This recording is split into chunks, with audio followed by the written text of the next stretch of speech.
and Mario fans have been eating well recently. A solid movie, a fantastic 2D platformer that's actually new this time, and yeah, sure, remake two of my favorite games in existence, why don't you? I didn't need free time. I've made it plenty clear before how much I love this game and the games that succeeded it, so it's high time I buckle down and explain why. The far-off and foggy memories of my very first gaming experiences. Our family Windows XP is where it all started, with humongous entertainment coming in at first place, followed by a variety of additional games as time wore on. However, I never had any video game consoles of my own until quite a bit afterwards, so the entirety of my console experiences came from my family's annual vacation trips to Oklahoma where our relatives lived. The halcyon days of my childhood as far as I'm concerned, and a massive chunk of that for me personally was getting to go to my aunt's house and play on my cousin's Super Nintendo when I probably should have been socializing. Actually, my aunt was the one who gave us the Sonic PC ports, as I recall, so she really was the reason I got to play the two series that shaped so much of my current tastes in gaming. Why yes, I had a wonderful October, how could you tell? But in amongst all the Super Mario Brothers and the Donkey Kong Countries and Bubsy, there was one that stuck out among all the rest for me. Super Mario RPG Legend of the Seven Stars. So, how exactly did this game come about? Basically, Miyamoto wanted Mario to get in on the RPG genre, and Squaresoft was hoping that they could make an RPG that would sell better overseas. A partnership was struck, and development started in 1994. But naturally, combining Mario with the kind of stuff Square was used to was a tricky prospect. A lot of ideas were thrown around, from trying to incorporate traditional Mario ideas into an RPG, to having a sword-wielding Mario riding on a horse of all ideas. But things got underway, and the game finally released in 1996. Wait a minute. Good grief, I share a birth year with this game. The game starts straightforwardly enough. Bowser kidnaps the princess yet again, and I love how even this early they made jokes about how frequently this happens. Mario gives chase and... Bowser's castle already? Well, that was a good deal simpler than usual. So you get into the castle, fight your way through a few guards, and soon find yourself face to face with Bowser himself. After a short fight, you emerge victorious, but just as you're about to rescue Peach, the script is turned on its head. A bizarre, gigantic sword falls through the sky and crashes into Bowser's castle, scattering 7 mysterious stars in its wake. Mario is sent flying, and after quickly returning to the castle, you find that Bowser's not home anymore. There's a new threat on the horizon, an army of mechanical weapons serving a mysterious new villain named Smithy. This is the first glimpse of a particular trait that is what makes a lot of Mario RPGs so memorable, shaking up the status quo. Within the first few minutes, the usual final boss is relegated to the tutorial, and the new villains have taken over his castle. Now it's up to Mario to get a grip on what's happening, form a party of familiar faces and debuting newcomers, confront this new menace, and eventually head off on a quest in search of the mysterious 7 stars. And with that in mind, in comes Super Mario RPG's innovative contribution to the Mario world and setting. That being that there is one. Mario games are famously light on story.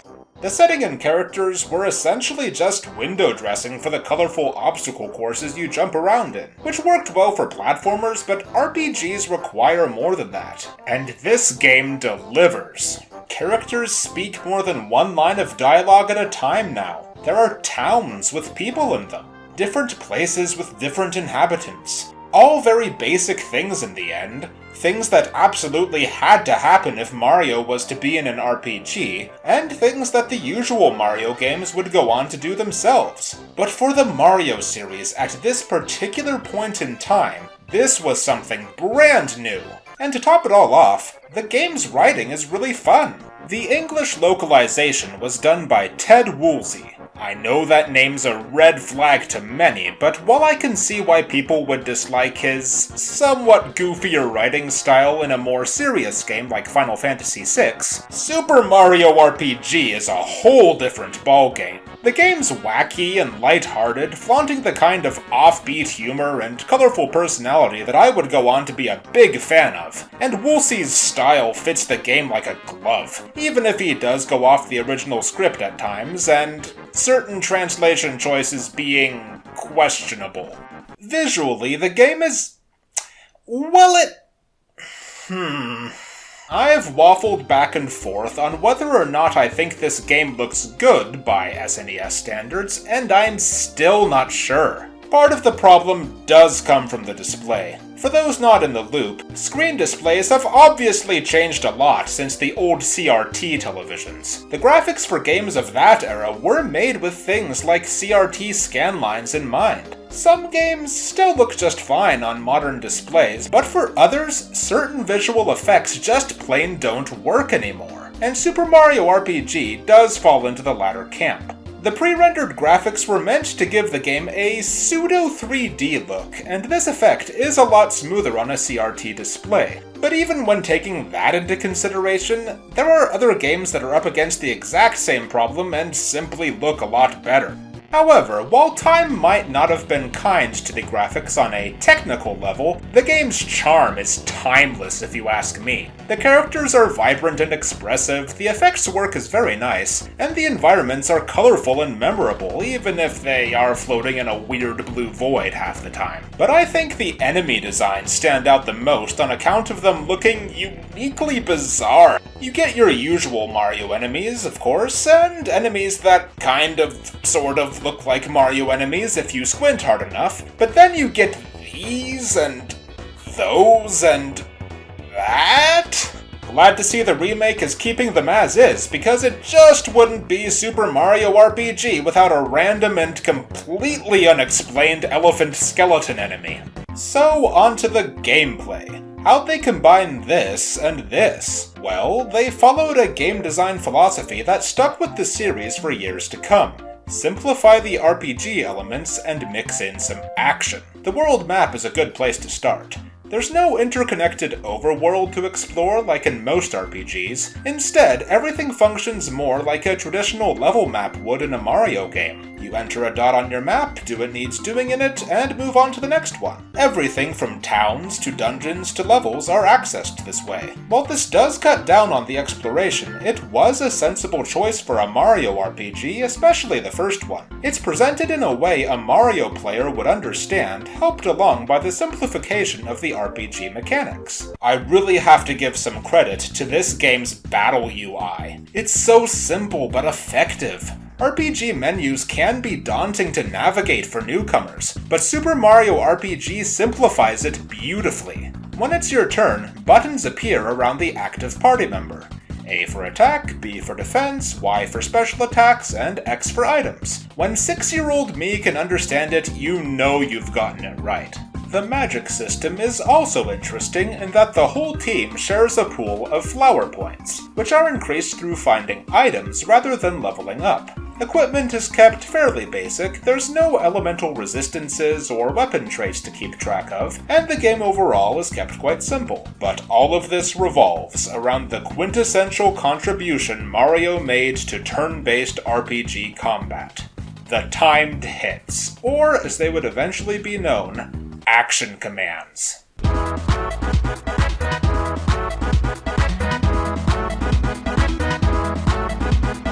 During both your own attacks and your opponent's, timing plays a critical role. Each attack you use can be greatly boosted by pressing the attack button at the point of impact, and similarly, you can defend against enemy attacks by pressing the button right before taking a hit, reducing damage, or, if your timing is good enough, blocking the attack outright. This right here is what makes Mario RPG combat tick. Having to learn how to master your own attacks and study your opponents to learn how to block theirs adds so much to the experience that I'm gonna go on a rant here. Why did practically nobody else borrow this system?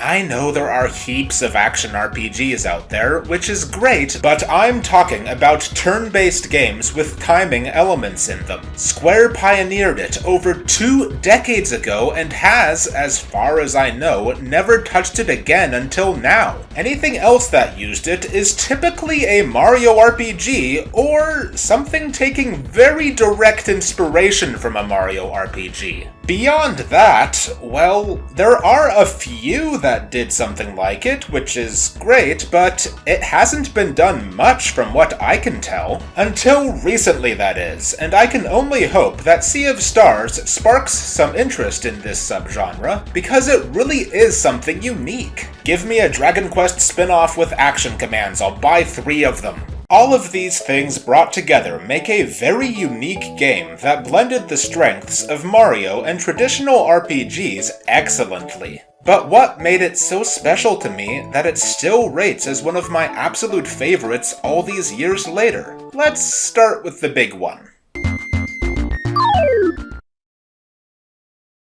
Do you have a minute? Good. Because I personally have a surprising amount to unpack when it comes to this.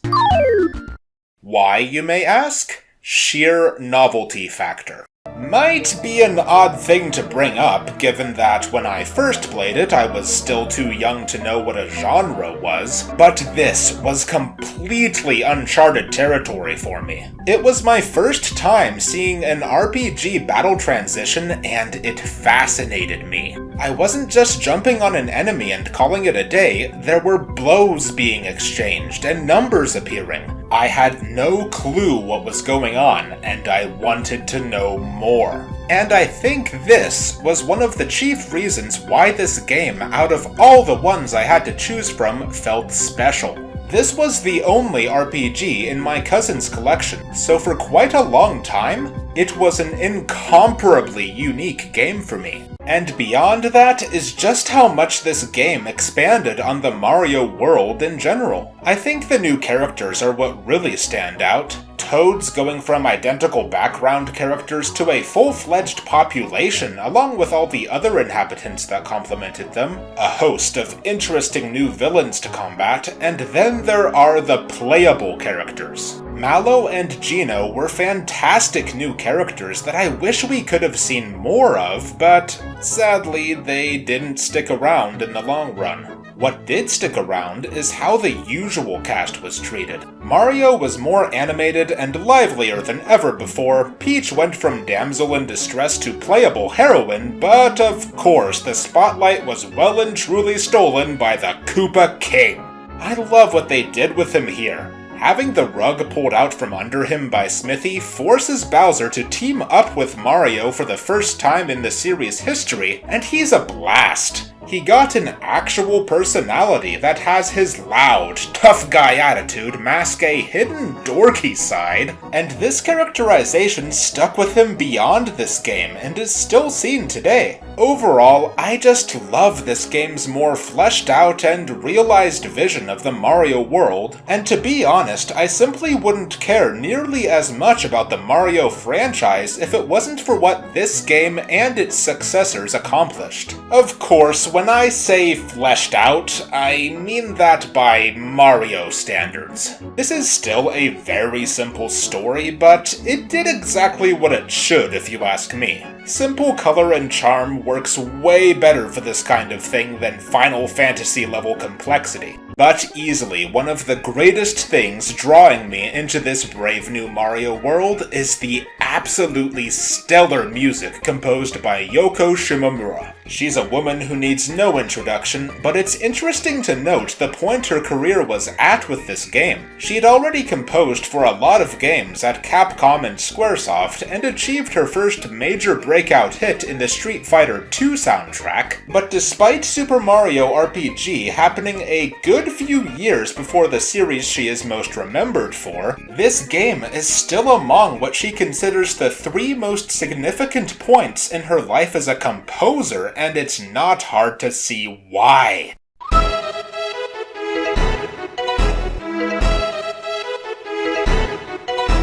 she absolutely knocked it out of the park here, with music that fits Mario so perfectly, while being distinct from, yet also complementary to Koji Kondo's work. A match made in heaven for Mario's first jump into a brand new genre, and one that's made a permanent impression on me. Everyone talks about the Forest Maze theme, and rightfully so, that track is amazing. But oddly, the one that I remember the most fondly is the river theme.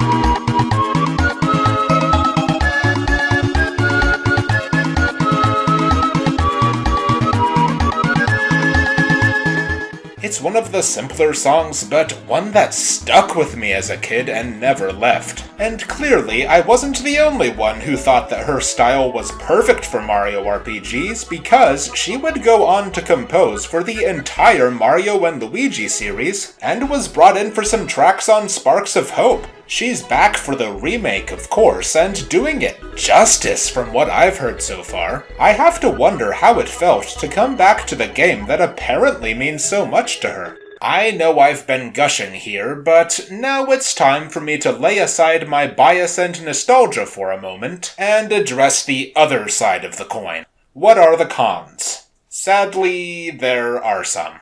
First up, the game's not exactly a challenge, except this part. It's one of the most linear RPGs ever made, doesn't really have much in the way of strategic depth, and is just overall one of the easiest RPGs out there, barring maybe a few snags. But really, this just made sense for a Mario game whose players likely hadn't ever touched an RPG before. I can see how this could be a turnoff for an RPG veteran, but I think it's balanced out simply by fun factor. The action keeps things interesting, there aren't any random encounters, there's a good amount of variety on display, and that's saying nothing about the many secrets in this game. Seriously, I was still finding things out even while recording this footage. This still doesn't exactly negate the fact that this is very much a beginner's RPG, but hey, the Mario series' best super boss is here if you want a whoopin'. Another oft-mentioned negative is just how short this game is. And it is short, even by Mario RPG standards. In later games, you collect the 7-star thingies and then go to the finale. In this one, the final boss has the last star, so that's noticeably less than what would later become the norm.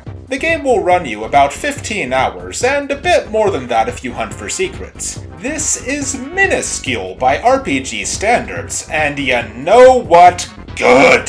The sweeping, massive RPG with dozens upon dozens of hours of content is all fine and dandy if done right, but it shouldn't be expected. We need more RPGs that get in, get on with it, get it over with, and get out. Still, I'd be lying if I had said I didn't want a bit more from this game, and hope that the remake will add some stuff. I wish that was all there was to talk about, but the game has problems beyond being short and easy. I think the movement controls could cause problems for some people. Impressive though the pseudo 3D environments were for the SNES, the isometric perspective combined with the somewhat blurry visuals can make movement a little tricky. It's not a problem most of the time since the game doesn't usually ask a lot of precision out of you, but it does fall apart in some places.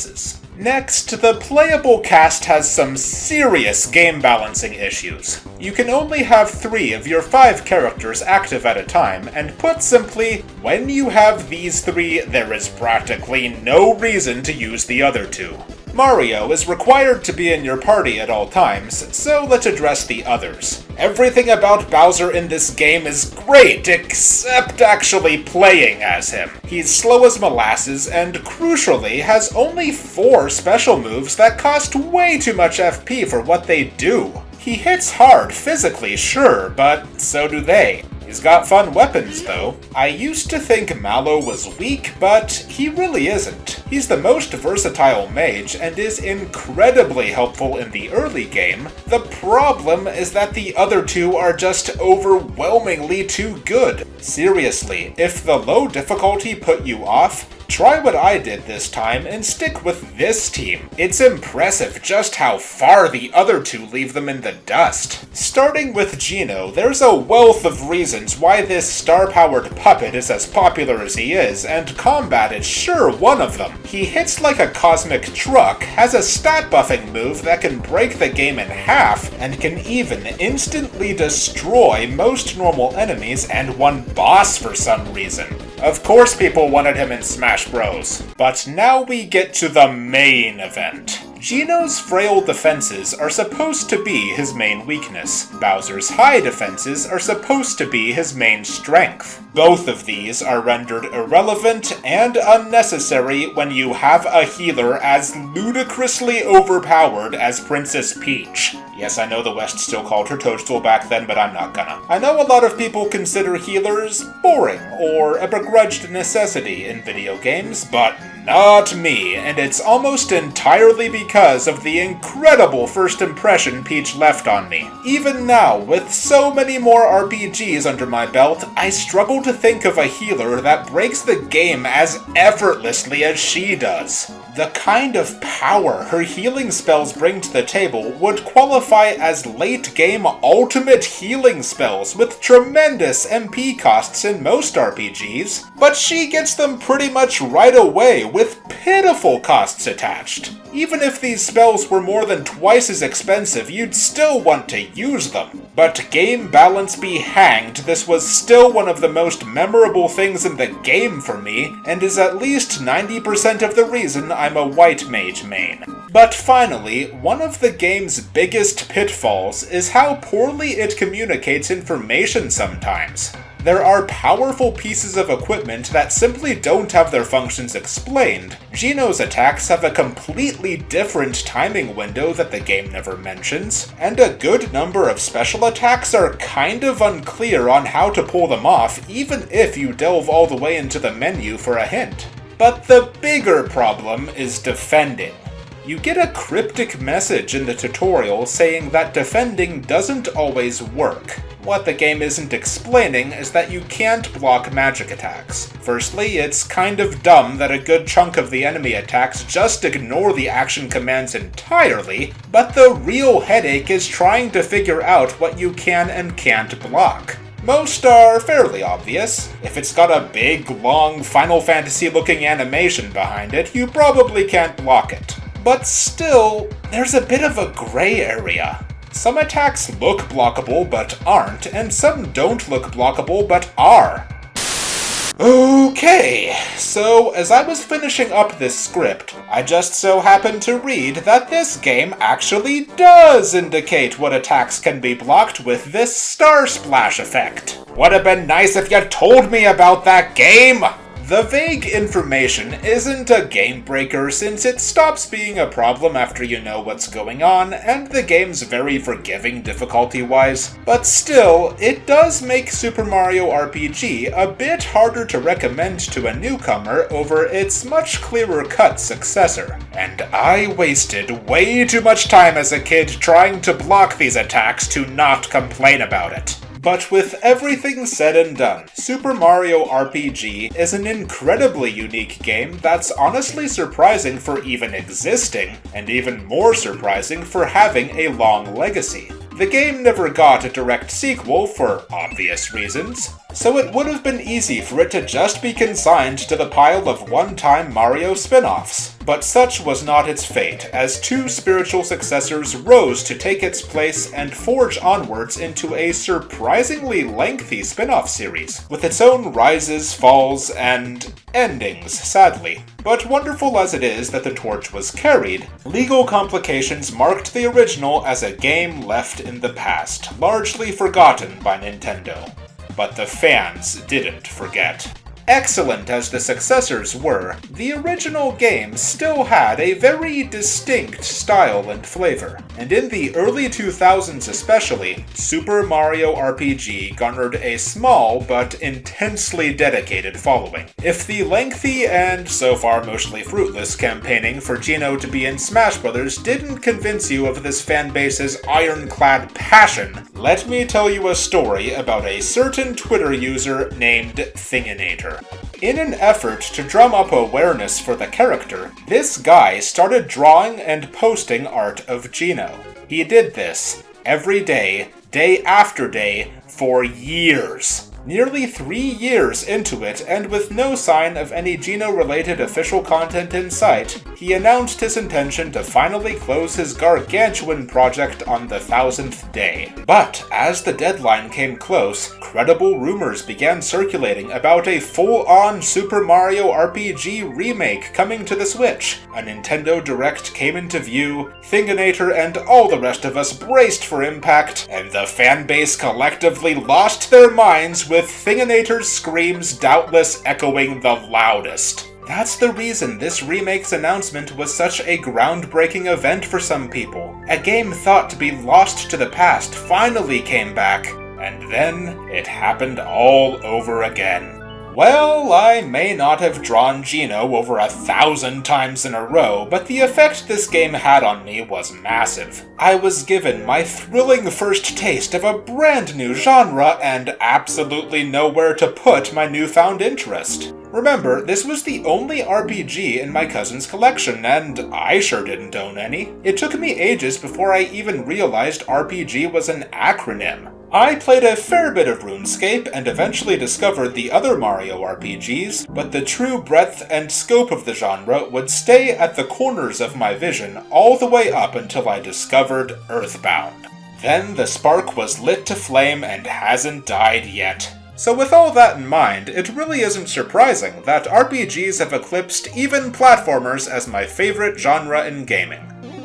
Uh-oh.